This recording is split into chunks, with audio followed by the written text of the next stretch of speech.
Good morning, everyone. I'd like to welcome you to our nation's capital on this rainy Monday. My name is James McMillian. I'm with the Department of State, Bureau of Consular Affairs, Office of Visa Services. And today we'll be speaking to you about different pathways for investors to come to the United States through the non-immigrant visa realm. I'll be followed by Mr. Rafael, who's also with Department of Homeland Security, Customs and Borders Protection, and he'll introduce the speakers that are to follow him. So, treaty trader, treaty investor, also known as the E1, E2 category for non-immigrant visa applicants. So the agenda that we'll touch on today, basically the impetus of it all, and an overview, quick overview of the E1, E2 requirements. This is the abridged version, so there's a lot of information that I will not cover today. Forgive me if it's oversimplified, but we'll be around for questions post-presentation. So here are some images of companies that have invested in the United States and brought people into the United States, either as traders or essential employees, or employees of some sort of the enterprise in different capacities. So we'll have Mitsubishi, which is a prominent, well-known company, and many other toy companies there. Also, I think it's Pret a Manger, forgive me if I'm mispronouncing it. So that's a medium-sized business, which I had no knowledge of until I arrived here in DC. And then something that's a lot smaller.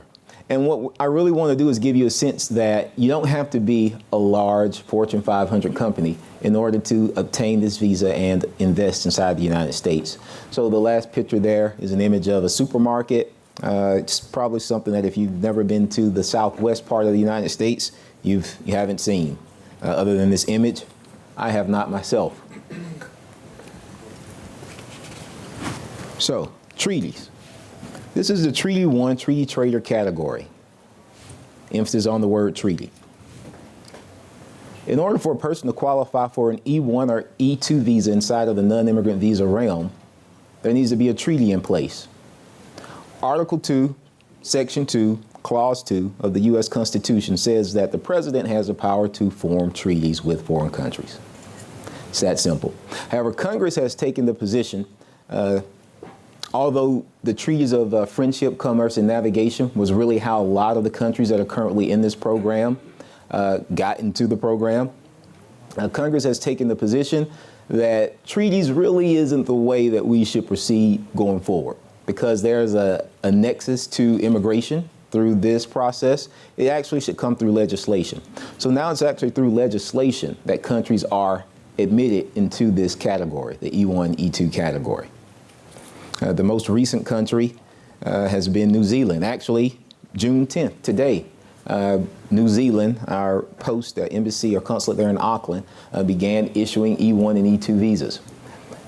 And I arranged all of that just for this presentation in that way. So travel.state.gov is information or accessible from the public. And that's information or a place where you can actually go to see all of the countries that have a treaty with the United States. Again, without a treaty, nationals of that country can't come to the United States and work inside of the treaty trader or treaty investor category. Non-FAM 402.9-10 is also publicly accessible. It's very little redacted information in that. You can also see a list of the different countries there, as well as a classification that's available to the countries. So you'll see a snapshot of that. It also has the date that we actually entered into that agreement with the country. E1 requirements. So again, the non-FAM 402.9 deals extensively with the treaty trader categories, treaty trader, treaty investor. And on the left is a snapshot of all of the requirements, the 7 requirements that a consular officer must look at and consider in evaluating or assessing the eligibility of an applicant for the E1 visa. You can also find that information on our website, travel.state.gov. I'll touch on a few of them now. Treaty, as I mentioned, there needs to be a treaty in place. Without a treaty in place, we can't proceed. Also, the individual and the business need to possess the nationality of the treaty country. Now, when we're talking about sole proprietorships, that's fairly easy for a consular officer to look at and understand. One owner, the nationality of the owner must be the nationality of the company. In more complex structures, and there are a lot of complex structures and organizations out there, especially when we start talking about companies that are being acquired by other companies, who has controlling interest and what have you, then this becomes more complex. But overall, the individual and the business must have the nationality of the treaty country. Also, trade needs to actually be taking place. When we talk about trade, there are essentially three elements that constitute trade. Trade needs to entail exchange of a commodity being a service, a good. There needs to be an actual exchange that's taking place. The trade must be international in scope. So it has to be trade that's occurring between the United States, a foreign country. It can't simply be an applicant that's a national of country X, let's just say Mexico, since there's an X in there, coming to the United States to develop their domestic market. There has to actually be some exchange between the two countries, principally between the United States and the country of which this individual is coming to the United States from. So that really dovetails into the next point, between the U.S. and the treaty country, and then the trade has to be substantial. Substantial is defined inside of the Foreign Affairs Manual or policy as simply continuous trade between the U.S. and the country abroad. There's no finite dollar on it, but it needs to be continuous. Employment or E2 requirements. E2 is for treaty investors, whereas E1 is for the traders, E2 is for investors. Again, the Foreign Affairs Manual 402.9 talks about or lists all of the requirements, the 9 different requirements. Travel.state.gov lists them as well. I'll touch on a few of them now. Substantial. The investment needs to be substantial. There is no finite dollar on substantial, as some of you may be aware if you've ever seen the immigrant visa portion that talks about the $1 million or $500,000. There's no finite dollar on substantial as it pertains to the E2 category. However, what it does say is that the investment has to be in a proportionality sense, something that the reasonable person, or the consular officer in this case, feels that this person has invested such a large sum that they are dedicated to the successful operation of that enterprise. Marginality. The business enterprise in this case cannot be marginal. Marginal would be defined as something that only pertains or makes enough money that you can support your immediate family. So as the investor, it's only enough that I can support myself, my spouse, any dependent children. If it's not creating employment, then there's a great chance that this is going to be considered a marginal business. The applicant would not qualify for this visa. Actively investing or in the process of or have already invested. So either this person needs to have already invested this sum of money or actively be in the process of investing. What that looks like is simply if this money is being held in escrow, for instance, and the release of this money is contingent upon you actually being issued a visa. That is a situation in which we could count this as an investment. If the money is not, hasn't actually been invested, and it's something that you're talking about in a speculative sense, or it's idle as far as I'm traveling to the United States and once I'm there, I'm going to invest funds, then that's not going to qualify. The enterprise needs to be real and operating. And also treaty. Same points as I made before on the E1 visa, there has to be a treaty in place with that country or between that country and the United States. So some of the questions that we often see and our consular officers are often encounter is as it pertains to enterprise employees. As it pertains to enterprise employees, what the FAM says, what the Code of Federal Regulation says, and this is all derived from the statute, the Immigration Nationality Act, is that employees are authorized to come to the United States under the treaty trader and treaty investor category if they are supervisory or management, or if they're essential. So supervisory and management is oftentimes fairly easy to tell. In this case, we're going to look at this photo here, Gordon Ramsay. Most of the people here may know who this is. He's the individual with the blonde hair, the pencil, and he looks like he's getting ready to argue. He's well known for fussing and lambasting his staff. So Gordon Ramsay would be, for instance, someone at the supervisory or management level inside of a restaurant. This person would be responsible for maybe ordering the supplies in to keep the restaurant running, hiring talent, the making of schedules, overseeing or supervising, maybe even teaching the junior staff on how to actually do their job. And then we have, and some of the things that we look at, just some of the things that we look at is one, this person's salary. Also maybe their rank or their position within the organizational chart.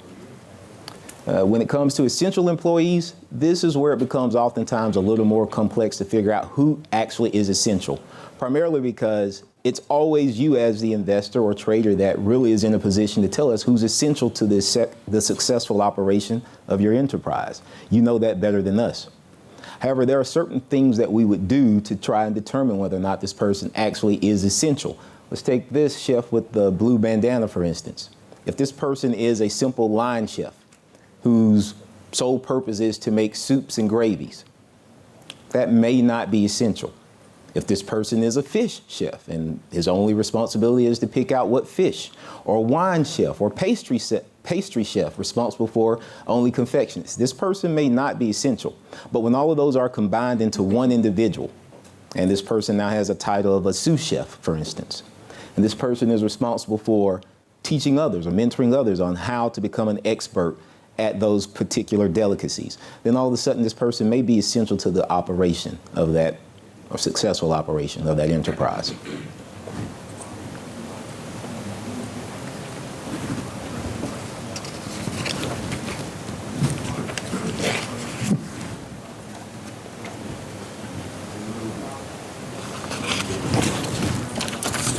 Okay, I'll be followed by Mr. Rafael Henry.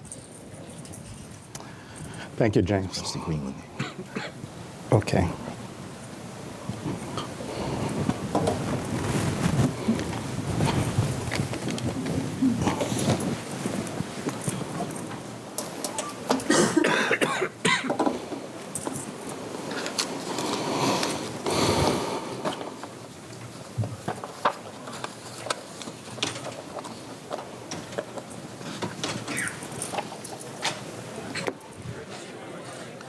Good morning, everyone. My name is Rafael Henry. I welcome you to our nation's capital, and more particularly, I welcome you to this session where I'm here to share information with you about the Trusted Traveler programs. How many of you are familiar with the Trusted Traveler programs? Okay. By a show of hands, how many of you are familiar with global entry? Okay, that's very good. For those of you who are not, and for those of you who are, I'm sure that those of you who are members of the global entry would attest to the fact that it's a tremendous benefit for persons who travel internationally frequently. The benefit is, for those of you who travel internationally, upon entering the United States, you have to apply for entry into the United States. You do that by having a conversation or an inspection with a Customs and Border Protection officer. That officer will ask you questions and make a determination as to your admissibility into the United States.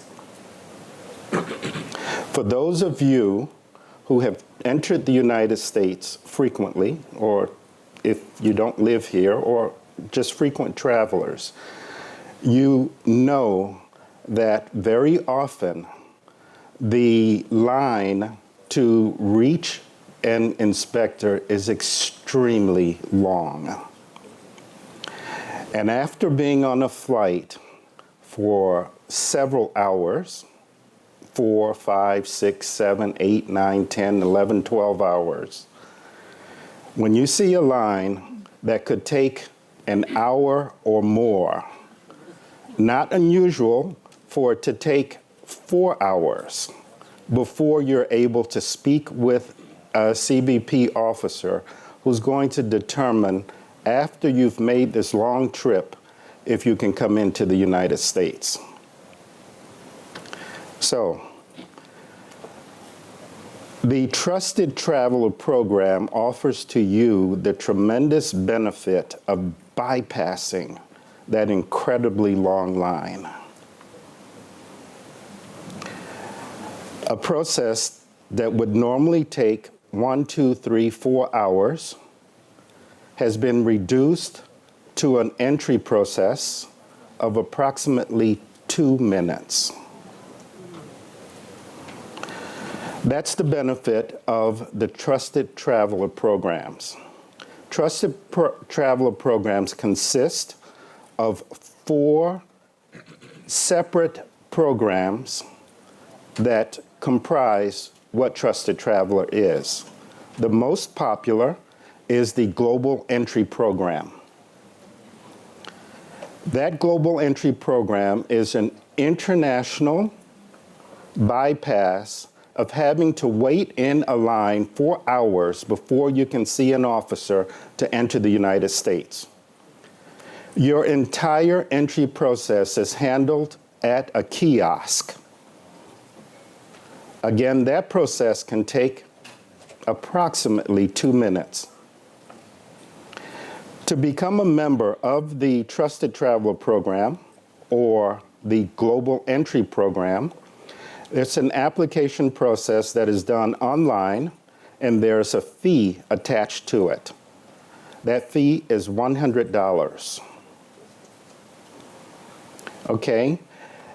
Becoming a member in the Global Entry Program and being able to utilize the benefit of the Global Entry Program does not in any way bypass your requirement to have a visa to enter the United States. Many people are confused about the Global Entry Program, thinking that becoming a member, that you don't need a visa to enter the United States. That is not true. All the travel requirements of your travel documents and your visa, and in the case of countries that do not require visas to enter the United States, they have to accomplish those requirements. The benefit of the Global Entry Program that affords you to bypass the long-awaited process of seeing an officer is a voluntary program that you apply for online. Online at ttp.cbp.dhs.gov. Currently, there are 12 countries that are eligible or partners with the Trusted Traveler programs that allow their nationals to also enjoy these benefits that U.S. citizens and residents enjoy. The 12 countries are online, and I can make that information available to you. I will hold over at the end of this session to answer any questions that you might have about the Global Entry Program. For those of you who speak Spanish and may not clearly understand my portion of this discussion, Spanish is my native language, so I can speak with you in Spanish at the end of this program. It's a benefit of having me, okay? So another program that is included in the Trusted Traveler Program is the Nexus program. The Nexus program is an expedited entry process similar to Global Entry that is specifically designed for persons entering the United States on the northern border. Those persons walking across the line from Canada into the United States or driving from Canada into the United States. For them to enjoy an expedited entry process, they would have to become members of the Nexus program. On the southern border, persons who are either walking across the border into the United States or driving across the border to enter the United States, those persons would be better served by becoming members of the Century program. For commercial drivers and importation and exportation of commercial goods, the program that would serve you best, coming either from Canada into the United States or Mexico into the United States, would be the FAST program. F-A-S-T is the acronym. These 4 programs comprise what is referred to as the Trusted Traveler Program. It's a Trusted Traveler Program because the persons who apply for this program are low-risk travelers. Most of the people applying to enter the United States are truly coming in to visit the United States, are truly coming in to conduct business in the United States, and they're doing this for a short period. So that's 90% of the persons entering the United States. There is a percentage of people who attempt to enter the United States and are not eligible to enter the United States, or they have malified intentions in entering the United States. Those malified intentions include causing harm to our country or causing harm to persons who have a right to live in the United States. It is our job as officers of the United States Customs and Border Protection to ensure that those persons do not enter the United States to cause harm to our country or to persons who have a right to live in the United States. So, for the vast majority who travel to the United States to go down to South Beach in Miami, to go to Disneyland in California, to go visit into Las Vegas to gamble, to go anywhere in the United States purely as a vacation, and to enjoy this beautiful country that we live in, this country that we call home. We welcome you into the United States, and we offer you the ability to bypass this extremely long line that you're often met with upon entering the United States.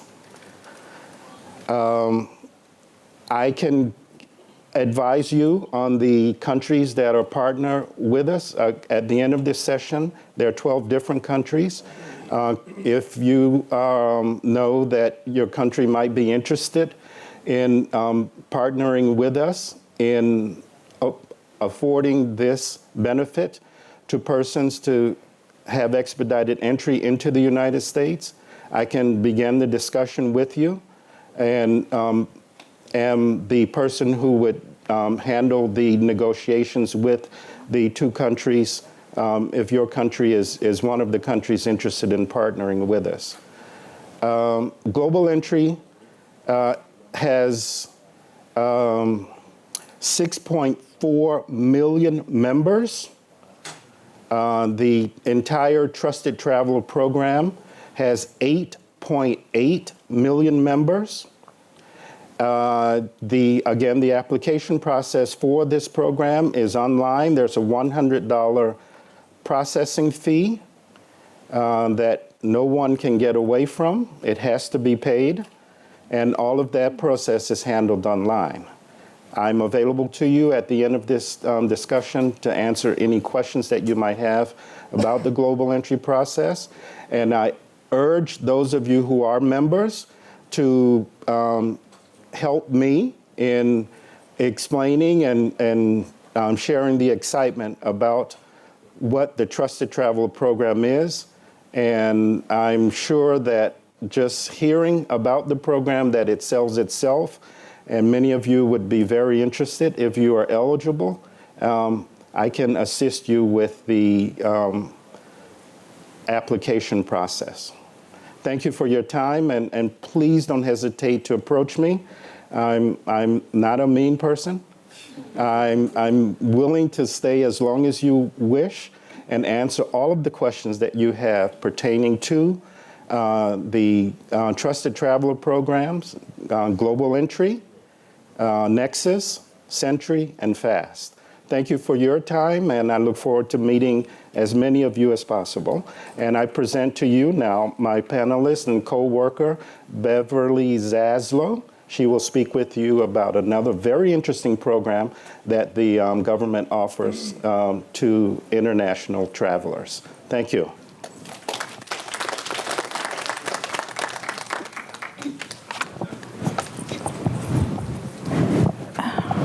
Thank you, Rafael. Again, my name is Beverly Zaslow. I work for Customs and Border Protection and with a program that's called ESTA is the acronym, and it stands for Electronic System for Travel Authorization. This program is actually a way to gather information from persons intending to travel to the U.S. before they travel. So could you go to the next slide, please? Oh, maybe I should go to the next slide. Oh, okay, thank you. Oh, this, the big button. Thank you. So the ESTA is a requirement to travel to the United States under the Visa Waiver Program. Now, the Visa Waiver Program is comprised of 38 member countries, and the nationals of these countries are generally eligible to travel to the United States for short-term business or pleasure or tourism for a maximum of 90 days without a visa.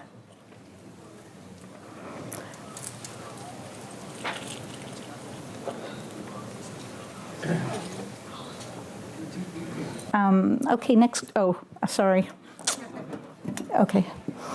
All right, so the ESTA application is online. I'm going to show you what the website looks like briefly, and you apply for permission or authorization to travel under the Visa Waiver Program, or rather the VWP, to the United States.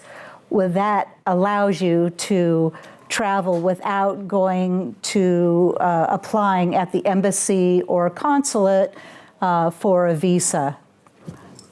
So the application, it's very important that people apply no later than 72 hours prior to travel, and what is recommended is to apply as soon as you know that you're going to travel, or if you know that you have routine travel and but you may not know exactly when it's coming up.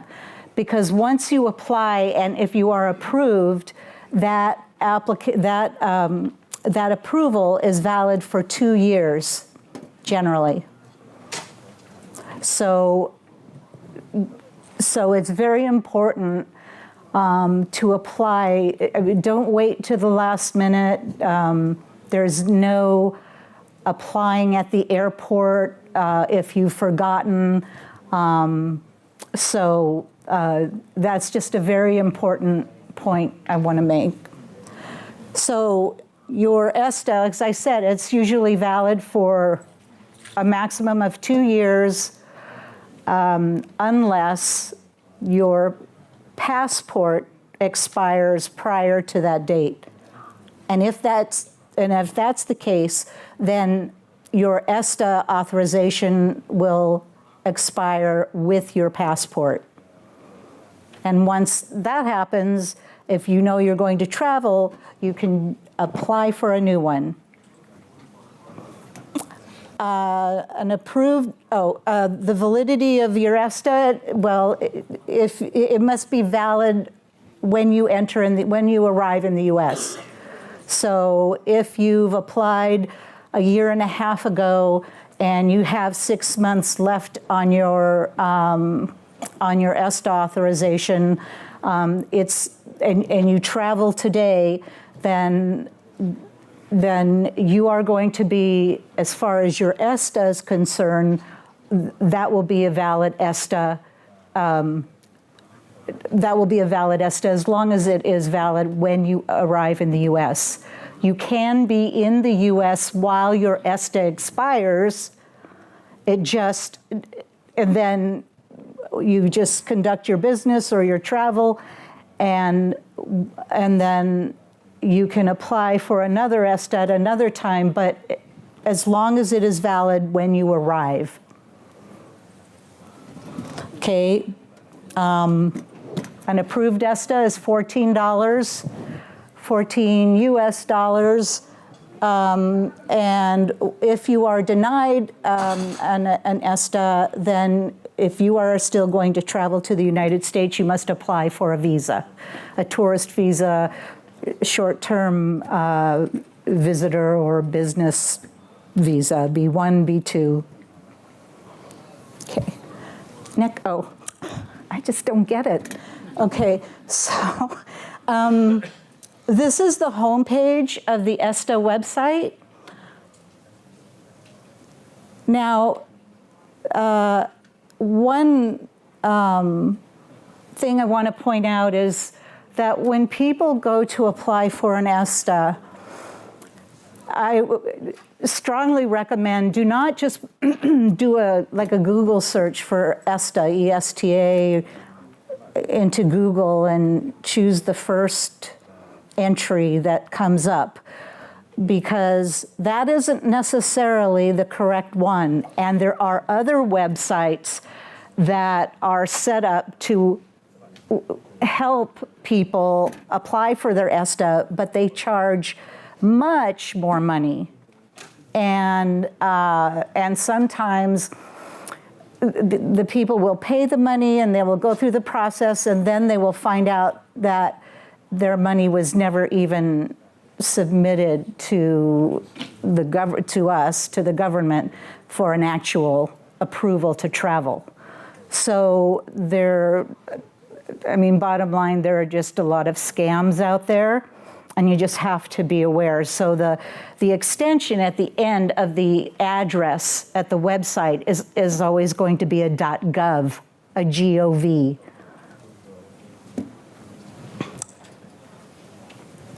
To make sure that you have the right website. So here is a little close-up and of the front page, of the home page, and it shows where you select if you are going to apply for a new one, a new ESTA, or if you have already applied and you are going to update it, or you are going to check your the status of an existing ESTA. The website is translated into many languages, so it facilitates the application process.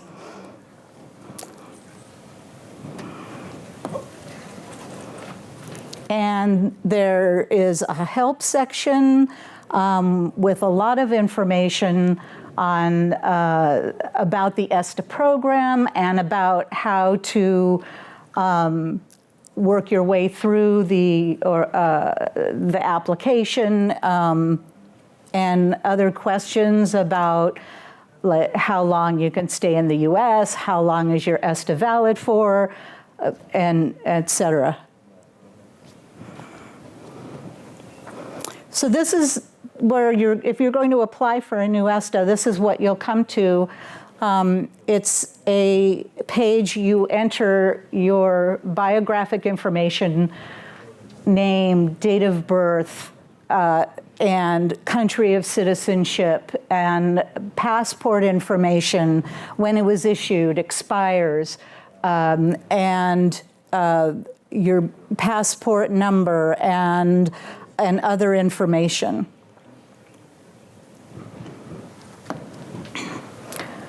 It also collects employment information if you are employed. So, and it collects more information than I've shown you. This is just a very short version.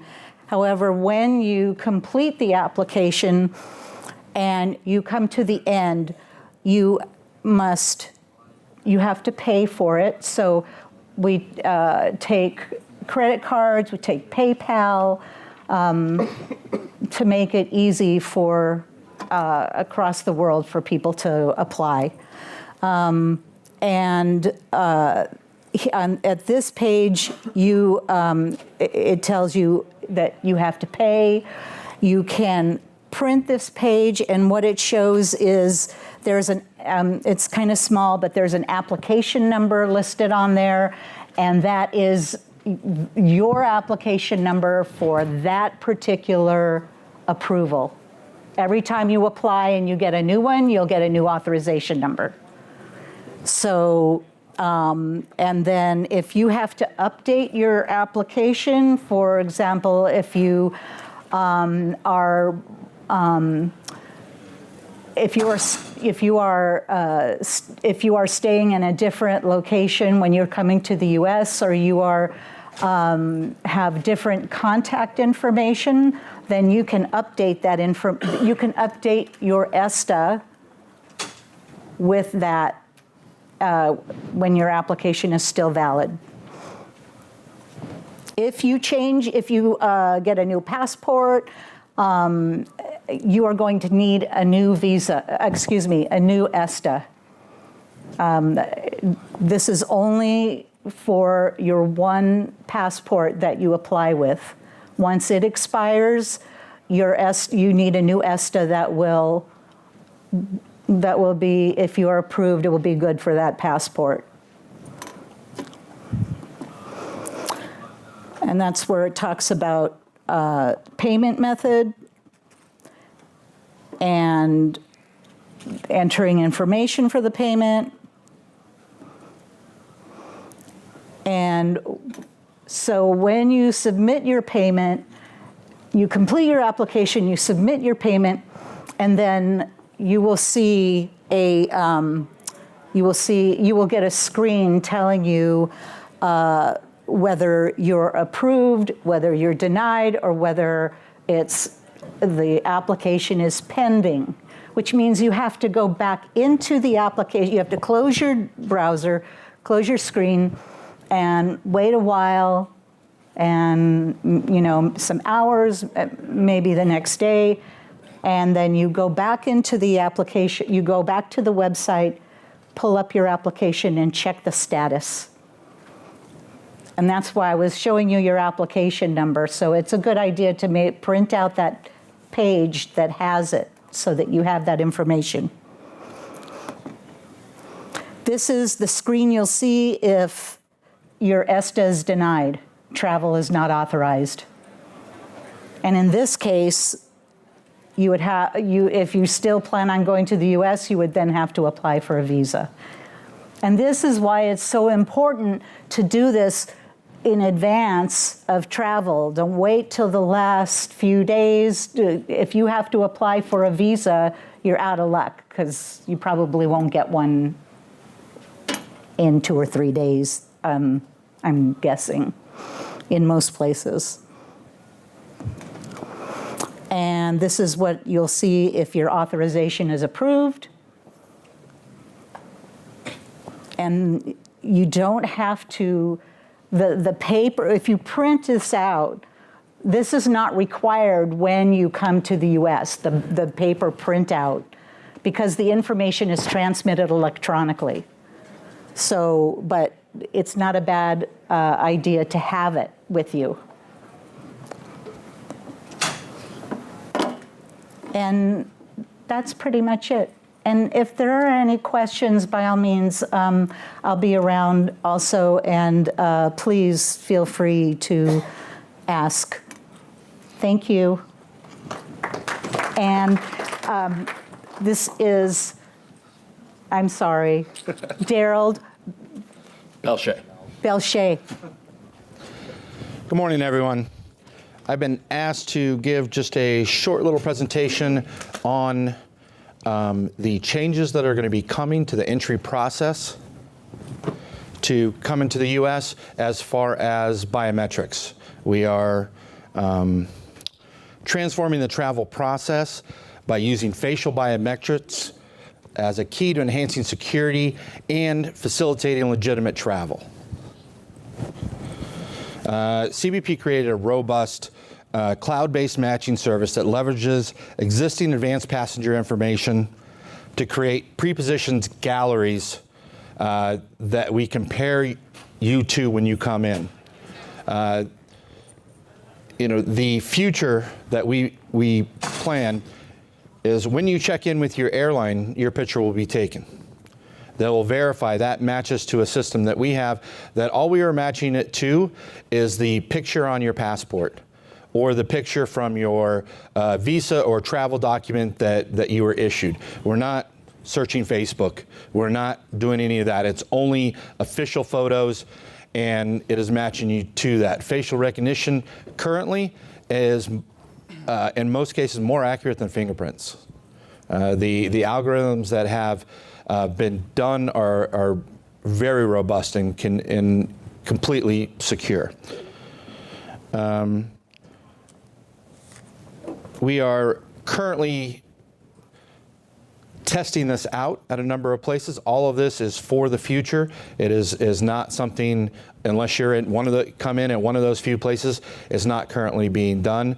We hope to have this rolled out by the end of the year or start rolling it out by the end of the year. It'll take numerous years to get it throughout all of U.S. ports. This also covers all modes of transportation. We are doing it in the air environment, in the sea environment, and also on the land borders. Eventually, this will be rolled out everywhere. As the traveler checks in, you'll have your picture taken. We receive the manifest from the airlines. It matches it all up. It creates that gallery with the travel photos. So and this is when you're coming into the U.S., so we know who's coming in because we have the traveler manifest and we have the photos. When you arrive, you'll have your picture taken when you come up to the CBP booth. It will match you automatically to all your information. So the CBP officer no longer has to enter in the information. They no longer have to scan your passport. No typing of information. It's all there. So that gives them time to perform that admissibility review, make sure that you're eligible to enter the U.S., that everything is good, and you're in. We envision it to really cut down on the administrative duties that the officers have to do, and they can concentrate more on getting you in and making sure that you're supposed to be here. And then whenever you leave, the same thing. When you leave the country, you'll check in with the airline. We'll still receive the manifest for those outgoing flights. They'll build the gallery. You'll also Some airlines are already doing it. Delta is one of the forerunners of doing this. You'll actually check your bag using that same facial recognition, so it matches that bag to you, and it's just easier, more secure, no more bag tags to try and figure out. Verifies your face at security. When you go up to TSA, they'll know right who you are just by taking your picture. And then also, as you are boarding that plane, it'll match you again, so it knows that you've left the US, so it closes everything out. No more having to turn in the old white sheet I-94s or anything else. For us, it'll be much better. This is a extremely secure process. None of this, like with the bag tags and the check-in at the gallery, they receive no biographical information, no personally identifiable information. All they get, it sends the photo to us, and all they get back is, yes, this is this person, or no, this is not this person. So the information is secured, with us. It doesn't go out to any other agencies or any other companies. So the airline doesn't have it, nobody has it. We just tell them, yes, this is this person, or no, this is not this person. Currently, there are 15 airports that we're testing it at. If anybody's interested, I could tell you afterwards which ones they are.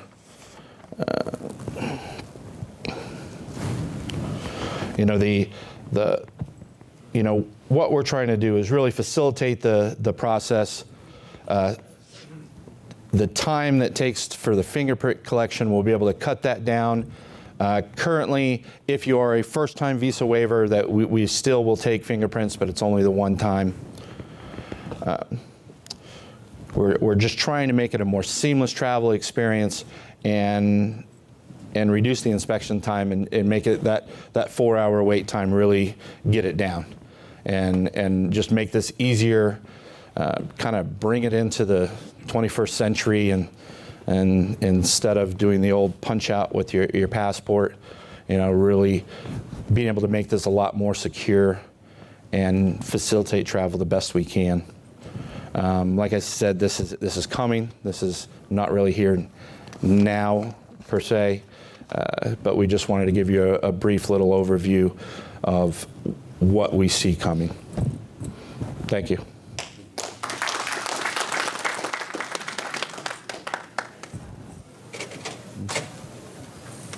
Any other questions?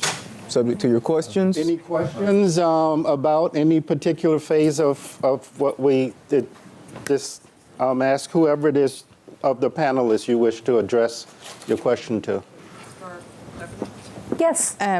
Just on the ESTA, I'm from Ireland. What's the difference between using an ESTA and using a B1 if you're over and back on business? Well, the visa, if you have a B1 visa for business, you are generally, when you arrive at the U.S., you're generally admitted for, as long as your business, the officer may ask you how long are you intending to stay, and you are given adequate amount of time to complete your business. Generally, it's not more than 6 months. And so that's the visa part of it. Plus, you had to apply for the visa, pay at the consulate, and go through the application process, and however long, it's different at different, because of the their work level, their workload, and how the staffing. So that's the visa side of it. On the ESTA, you just apply for it on your computer. You pay $14, but it only allows you to stay in the U.S. a maximum of 90 days. But if you're making frequent trips, when do you stop using an ESTA and then say, no, I'll get a B1? You can use ESTA. You don't have to stop using ESTA. If your frequent trips are, for genuine business here in the U.S., then you can continue to use your ESTA until it expires, and then you apply for another. Okay, all right, thank you. So, yeah. Sorry. Just one question on this. On the global entry, Yes, sir. is one of those 12 countries India by any chance, or is that not? India? Yeah. Yes. And the other question is, if you are a green card holder, can you still apply for global entry? Yes, you can. You're eligible by being a green card holder. U.S. citizens and U.S. residents are eligible to. Thank you. How long have does it the take to global- process that $100? It's a $100 application fee. Takes a month? And in ideal circumstances, you should get the process completed within 30 days. Thank you, sir. Okay. We have online assistance and online help or to answer any questions that you may have during the application process. That's around the clock. And oftentimes we've been known to actually walk you through the application process to assist you. Your approval is membership is good for 5 years. It's like an excellent deal, like $20 per year. Yeah. My question is also regarding the global entry. For the countries that are not listed as a member, so do we just have to wait until it's listed, or is there a way we can have it listed, or how does that work? If your country is not partnering with the Trusted Traveler programs or the Global Entry program, you cannot apply. You will have to urge your country to join with us in this process. It's the smart way of traveling, as opposed to the old archaic way of the way we used to do business. And it's more secure for our country. Is Colombia included? Colombia is definitely included. I'm the one who actually put together the Colombian program. And I work very closely with the CBP attaché, who's Amy Cloud, in Colombia. Yeah. Yes, yes, sir. Is Nigeria included? Nigeria is not. Okay, so We welcome everyone to partner with us. The process is it starts with actually sending a letter of interest from the government to the United States. More specifically, though, to U.S. Customs and Border Protection. We are the official representative of the Trusted Traveler Initiative in the United States. Well, the Department of Homeland Security is, but CBP is responsible for this piece of persons entering into the country as we review or inspect persons entering the country. So it would come from the government to the U.S. government, that being the Department of Homeland Security, in answer to your question. Yes, sir. Okay. We want E2 visas, and we are in the process to incorporate a company to manufacture here. What is the right moment to apply for that visa? So we need to bring it, expertise people, and the company has to be incorporated. The criteria is we examine the individual, not the company. And you may be eligible for a particular type visa that would afford you entry into the United States, and you may not be eligible for the Global Entry program. But not being eligible for the Global Entry program does not in any way impede your travel to the United States if you have a visa. No, but I'm talking about for investor, about the E1. Yes, sir. Visas, how long takes this period, and what is the right moment to apply? Should we have incorporated the company already in the U.S., or within the incorporation process we can apply for? Okay, corporations don't apply for global entry. Individuals do. So we're not examining the corporation. That process is handled with the State Department issues the visas, and the application processing would be handled by USCIS, correct? Okay. I'm sorry. So one, please hold questions unless you are passed the mic by the gentleman working the floor. Okay. No problem. So your question is about the E1, E2 visa and when you should apply as it pertains to incorporation. Well, it depends on which one you're applying for. Okay. I think the lapel mics are working fine. So you can please. That's fine. Yeah, it depends on which one you're applying for. Be it the treaty trader, trade has to already exist. When we're talking about the E2 for treaty investors, the company doesn't have to actually already exist. You could be in the process of investing, again, invested or actively in the process of investing. Yeah, but it will need to meet that definition as identified in the policy or the Foreign Affairs Manual. Yeah. To stay on the E1, E2, you brought up two of the areas where there's something of a judgment call there, the substantial trade question and essential employee question. What has changed in that guidance maybe in the last 2 years? Because we've seen difference in interpretation coming out of consular officers in the last year or two on both of those points. Well, as far as the statute, of course, there's no change. Right. Regulatory, there's no change either.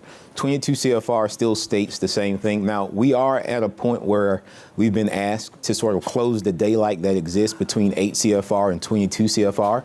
DHS is processing domestically, as well as our processing abroad at our embassies and consulates, but that has yet to take effect.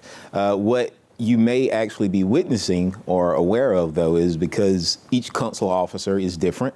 And as you mentioned, it's an exercise of judgment.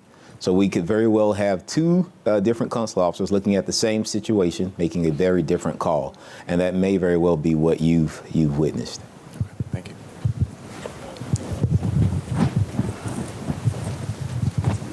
Just a quick question. Is Morocco on the list of the eligible countries for the global entry? No, sir, it's not. Morocco? No, sir, it's not. Thank you.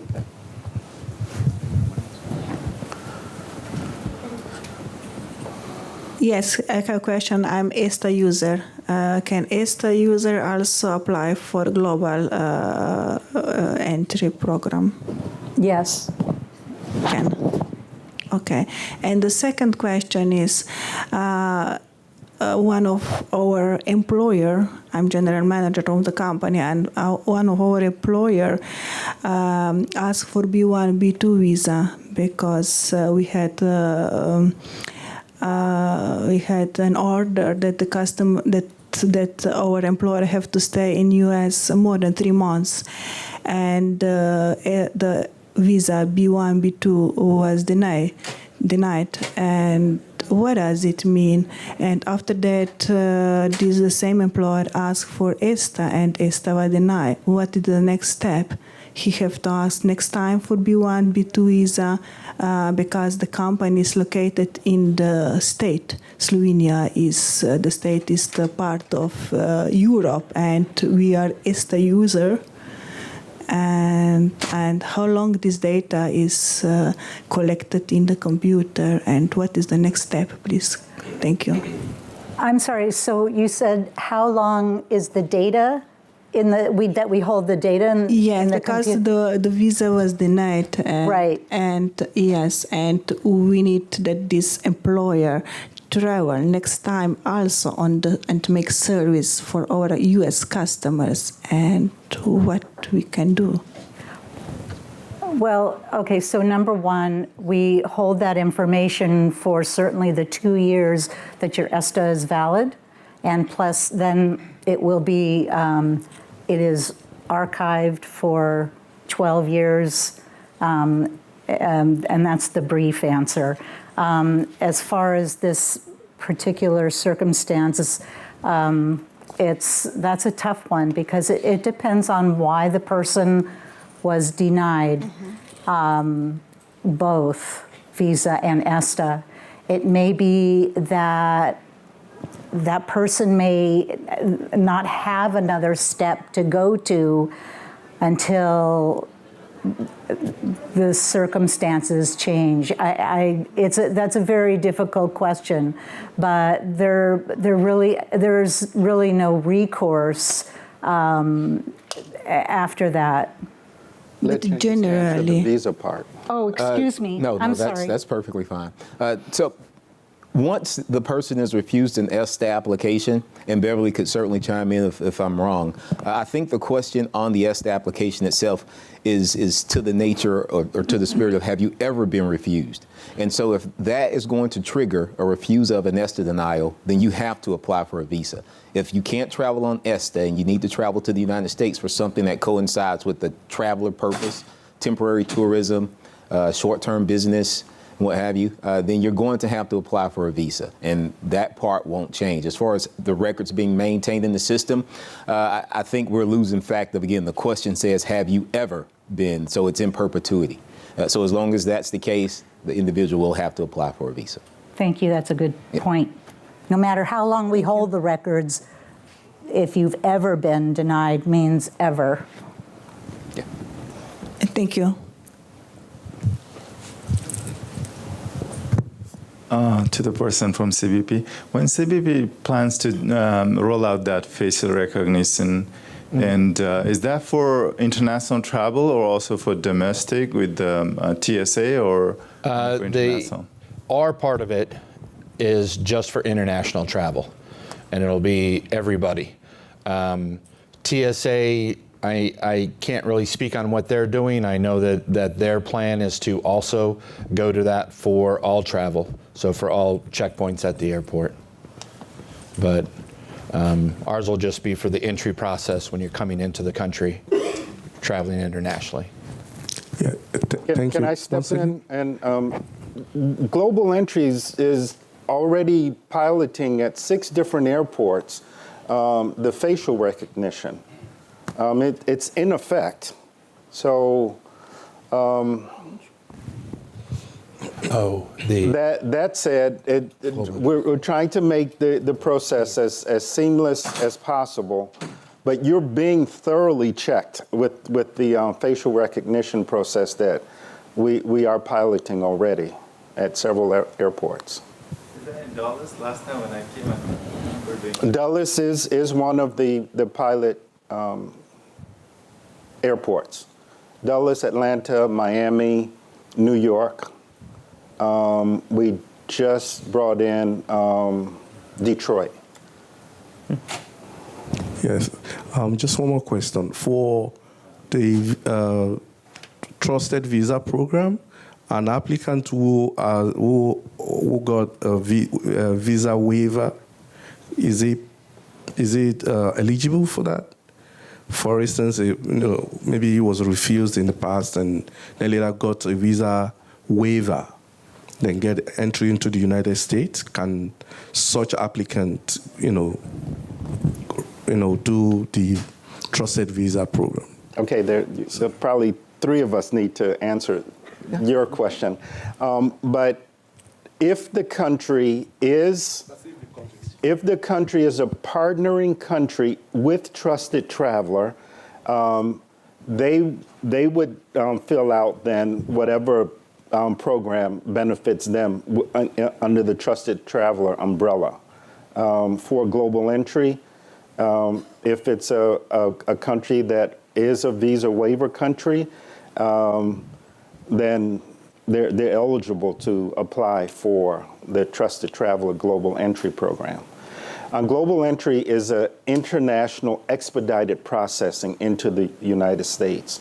It differs from TSA in that TSA is for domestic travel within the United States for expedited processing, security processing to go to your gates at the airports and travel on. Also, maybe time for one more question. We're bordering on 10 minutes going over. It's you all's lunchtime, so yeah, one last question. My question is that on the security check process and global entry programs, I've been traveled from many countries around the world, and it's very clear to say that they apply the technologies to make the security check process as fast as possible. But just like I entered the US, I said I have to wait 2 hours for security check. So my question is that because of the global entry program, so the passengers should wait too long for the security check, and then we should buy we should buy some paid fee to be the member of global entry to be processed and as fast as possible. Global Entry or Trusted Traveler is a voluntary program. If you want the benefit that the Trusted Traveler offers you, then which is the expedited processing, then you would apply for it. It's volunteer. No one's obligating you to do it. All the other requirements for international travel, the passport, the visa, and whatever else is required of you, those remain in place. There's no getting by that. You have to do that. But once you're here, if you want the expedited entry into the United States, then the Trusted Traveler Global Entry would be your choice. Okay. That would benefit you. Yeah. Okay? Thanks.